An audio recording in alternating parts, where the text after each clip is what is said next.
Okay, here's a WEM catalogue which is very interesting.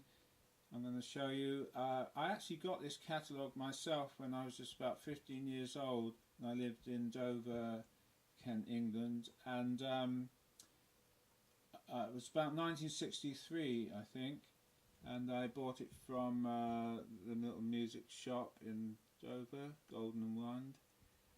I don't know if this catalogue had been in stock long, or might have been in there a few years, but anyway, it's very interesting. It shows a complete range. This is the cover showing the copycat, and also featuring this, which is quite a rare item. It's a Reverb Pa amplifier. I've had one of these, and there's one on my YouTube channel showing you all about it. Anyway, let's look inside. Whoops. Here's the first page, and down here is a bit about WEM. They say the finest amplification in the world. Just opening this little flyer here. Now, the first model shown here, W1, W2, W1, the Clubman. Now, it's interesting that it says it's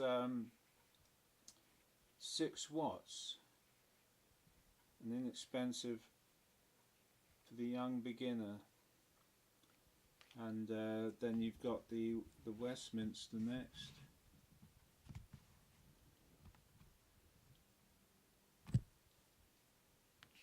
And it talks about 8 to 10 watts. But some of the Westminsters, I've got one of these Westminsters, and it's the same circuit as I was using the Dominator. So, and mine had a 10-inch speaker, and this one's an 8-inch speaker. So it just shows you the variations as these Watkins, Charlie Watkins amps developed over the years. So although I got this catalogue in '63, it seems like this is very early days specifications, because the Dominator here, it talks of only 15 watts. Well, the Dominator V front is pretty well known as being sold as a 17 watts.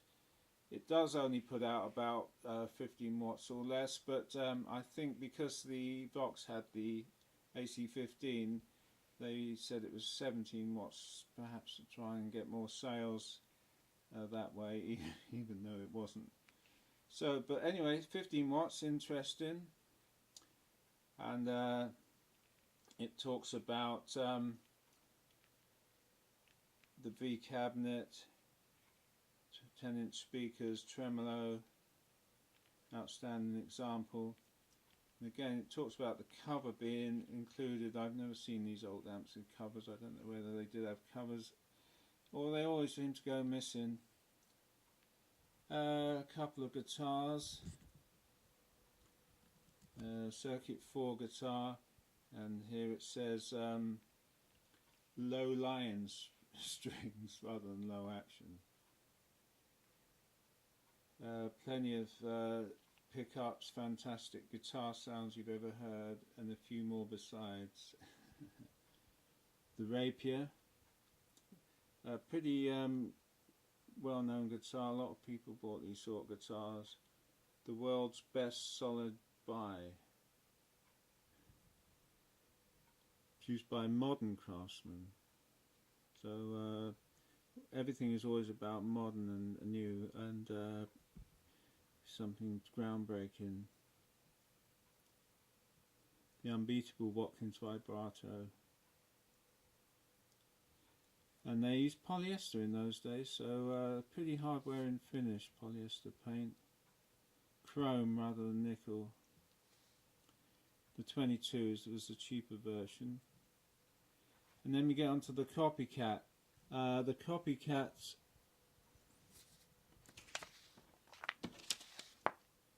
here it is. This is like an early, I've got one of these and I've done a YouTube video about it. A lot of variations on the circuit as this evolved as well. So this one speaks of Britain's first in production echo unit, mastered as a technique,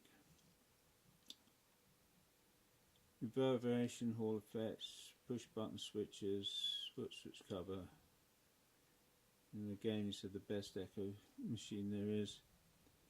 The Scout, again I've done a YouTube video on the Scout I've got. Again, you'll find plenty of variations probably inside these if you buy one. They're never going to be the same circuit.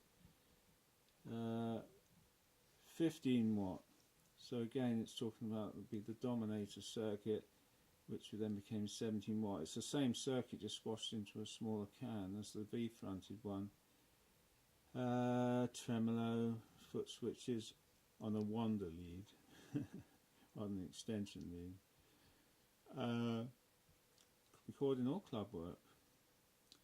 Then you've got the Joker 30 watt amplifier with Goodman's Audium 61 12-inch speakers, incorporating the copycat echo machine, microphone stand, and microphone and lustraphone models are available, but these are pretty rare, these things these days, and if you can find one of these you'll be very, very lucky. I've never actually had my hands on one, and I've never seen one for sale for many a year. And that's it. It's quite a big unit. Shame they don't show the other side. They show the microphone stand built in.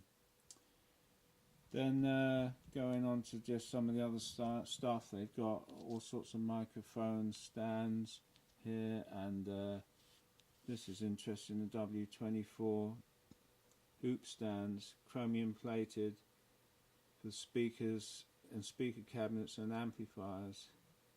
Raise them off the floor, angle in any direction. They're pretty rare. I've never seen an amp with those on. Even some headphones here, studio headphones. Yeah, the FR30 reverberation unit I spoke of earlier. That is it's got a nice headphone output on that, and I guess these headphones, generous noise excluding muffs, clear distinctive signal receipt, so they obviously sold it for that. Going on to the other side, now here's a nice amp. I've got one of these and I'm going to do a video on it, the R15. So it's 15 watts of wide range playing power. It is a twin EL84, but the input sections, ECC 83s, are not cascade. It's very low gain. So I'll show you how you can connect them in series and get a proper guitar high gain amp with that when I do the video. But anyway, it's just got volume, treble and bass on two sets of inputs. As I said, not very high gain, though these days if you put a preamp on it, a foot pedal, you can really push the gain up on it. It's got otherwise it's very similar circuit design to the Dominator etc., but without tremolo. Long and reliable service under any conditions. Well, I don't know about that. The case it was fairly flimsy. I wouldn't like to drop it. And the chassis aren't that really thick metal there. But anyway, it's not that heavy. It's quite small. Power source for loudspeaker systems. 15 ohm.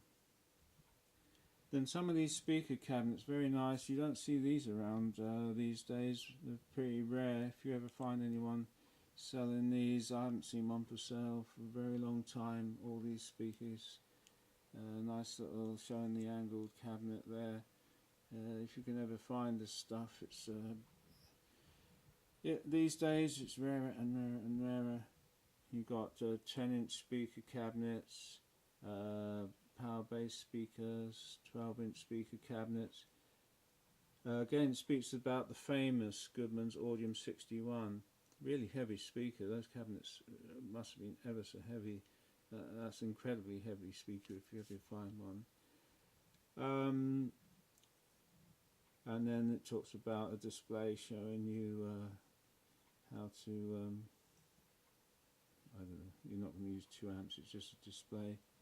So some very nice stuff there, and that is the sort of stuff you could buy all those years ago, and these days very collectible indeed, if you can ever find any of this. Anyway, you'll find some videos on YouTube where I've taken these apart and looked inside, so I hope this has been of some interest to you.